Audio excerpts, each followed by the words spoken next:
సిద్దిపేట జిల్లా కలెక్టర్ గారి నిర్లక్ష్యపు ధోరణి వల్ల 500 పైచీలకు విద్యార్థినులు ప్రాణాలు అరిచేతిలో పెట్టుకొని దినదిన గండంగా రోజులు గడుపుతున్నటువంటి పరిస్థితులు మీకు ఇప్పుడు చెప్తా. సిద్దిపేట జిల్లా మిరుదొడ్డి మండల కేంద్రంలో ఒక హాస్టల్ ఉన్న ఫలంగా వచ్చి చేరింది. ఈ రాత్రి ఎట్లా వచ్చిందంటే, దౌలతాబాద్ దగ్గరలో ఉన్నటువంటి ఒక హాస్టల్లో ఒక మహిళా ప్రిన్సిపల్ గారికి ఆమె వ్యక్తిగత కారణాలతోటి రాత్రే 500 పైచీలకు ఆడపిల్లల్ని డీసీఎంలో తరలించింది ఇక్కడికి.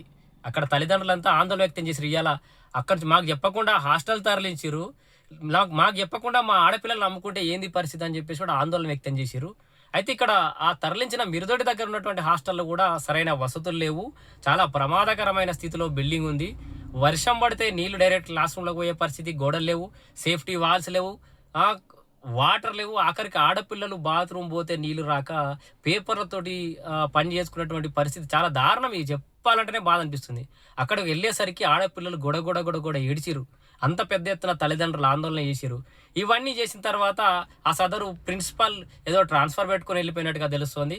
ఆ ప్రిన్సిపల్ ట్రాన్స్ఫర్ పెట్టుకొని వెళ్ళిపోయింది. కానీ ఇక్కడ ఈ ఆందోళన చేసినటువంటి తల్లిదండ్రులంతా కలెక్టర్ ఆఫీస్ దగ్గరికి వెళ్తే ఒక విచిత్రమైన సంఘటన. నిజంగా ఎంత దౌర్భాగ్యం మన వ్యవస్థలు ఎట్లా తయారయ్యాయి అంటే, జిల్లా కలెక్టర్ గారు ఒక ఆడవాళ్ళు అయ్యుండి ఒక మహిళలకు సంబంధించిన అంటే బాలికల హాస్టల్కి సంబంధించిన విషయంలో ఇంత నిర్లక్ష్యంగా వ్యవహరించడం, నిర్లక్ష్యంగా మాట్లాడడం చాలా బాధాకరం. ఇప్పుడు ఎక్కడ తీసుకొచ్చింది ఈ పరిస్థితి అంటే, ఆ సదరు ఆ హాస్టల్ సంబంధించిన విద్యార్థి ముందుగా ఆ కలెక్టర్ గారు ఏమన్నారో చెప్తా.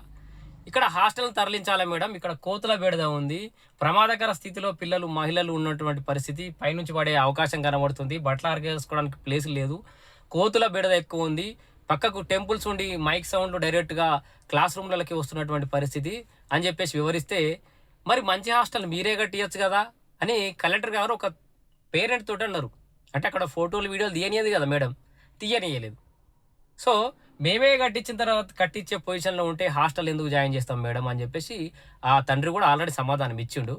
కలెక్టర్ గారు మీ పిల్లలను లేకపోతే మీ బంధువుల పిల్లలను ఒకసారి అదే మిరుదొడ్డి మండల కేంద్రంలో ఉన్నటువంటి హాస్టల్లో జాయిన్ చేయండి, భరోసాగా అందరి ప్రాణాలు మీకు సమానం అని చెప్పేసి మేము భావిస్తాం. లేదు మీరు జిల్లాకు ప్రథమ పౌరురాలు, ఒక రకంగా అసలు జిల్లా పరిపాలనా అధికారి, మీరు ఒక మహిళల అయ్యుండి మహిళల పట్ల మీరు ఇంత నిర్లక్ష్య ధోరణితో వ్యవహరిస్తారా? ఇప్పుడు ఏమైంది, మేము ఏదైతే భయపడ్డామో ఆ రోజు చాలా గొంతు దించుకొని అరిచినాం, మా ఛానల్ వేదికగా వార్త వేసినాం. అయ్యో మన భవిష్యత్తు మన తరాల ఆడపిల్లలు వీళ్ళంతా ఉన్నత శిఖరాలకు చేరాల్సిన వాళ్ళు, మన ఆడబిడ్డలు, వీళ్ళకి ఇట్లాంటి పరిస్థితి ఏంది, దౌర్భాగ్యం ఏంది?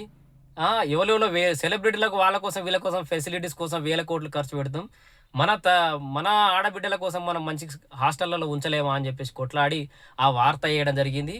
అక్కడ కోతుల బెడద ఉంది, మహిళలకు ఇబ్బంది అవుతుంది ఆ ఆడపిల్లలకి అని చెప్పేసి మనం వార్త ఇస్తే, ఇప్పుడు ఏదైతే భయపడ్డామో అదే జరిగింది. కోతులు తరుముకు రావడం వల్ల ఒక విద్యార్థిని పైన ఫ్లోర్ నుంచి కింద పడడం జరిగింది. చాలా బాధాకరం. ఇప్పుడు ఈ విషయం తెలిసిన వెంటనే చాలా బాధతోటి నేను అసలు ఫుల్ ఫీవర్లో ఉన్నప్పటికీ కూడా వీడియో వేయడం జరుగుతుంది. ఆ పైన ఫ్లోర్ నుంచి కింద పడితే ఆ సదరు విద్యార్థినికి వెన్నుముక ఇరిగిపోయిందట. వెన్నుముక ఇరిగింది, పక్కటెముకలు ఇరిగిపోయినాయి. ఆమెను హుటాహుటిన సిద్దిపేట ప్రభుత్వ హాస్పిటల్కి తీసుకపోతే అక్కడ వాళ్ళు ట్రీట్మెంట్ అంటే ఫెసిలిటీస్ లేక అక్కడ నుంచి వాళ్ళు నిమ్స్ హాస్పిటల్కి రెఫర్ చేయడం జరిగింది. ఇప్పుడు ఆమె ప్రాణాపాయ స్థితిలో కొట్టుమిట్టు ఆడుతున్నటువంటి పరిస్థితి. దీనికి అంతటికీ కారణం ఎవరు?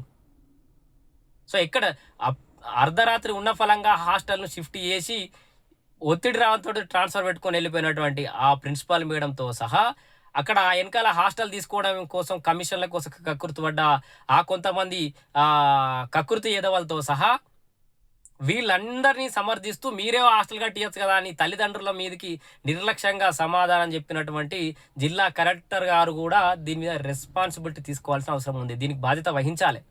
ఇది మీ నిర్లక్ష్యం కారణంగానే ఒక ఆడబిడ్డ పైనుంచి పడి వెన్నుముక ఇరగొట్టుకుని ఆమె భవిష్యత్తు ప్రశ్నార్థకంగా మారిపోయింది. మీరు ఒక మహిళ అయి ఉండి ఒక విద్యార్థిని భవిష్యత్తు ప్రశ్నార్థకంగా మారింది మీ జిల్లాలో, మీ పరిపాలనా పరిధిలో. ఇప్పుడు ఆ విద్యార్థి వెన్నుముక తిరిగి వస్తుందా? ఆమె భవిష్యత్తు తిరిగి వస్తుందా? ఆమె చదువు తిరిగి వస్తుందా? పక్కటెముకలు ఇరిగినాయట, బొక్కలు ఇరిగినాయట, మరి నిమ్స్కి రెఫర్ చేసిన ఆమె ఇప్పుడు పరిస్థితి ఎట్లా ఉందనేది కనుక్కోవాల్సిన అవసరం ఉంది.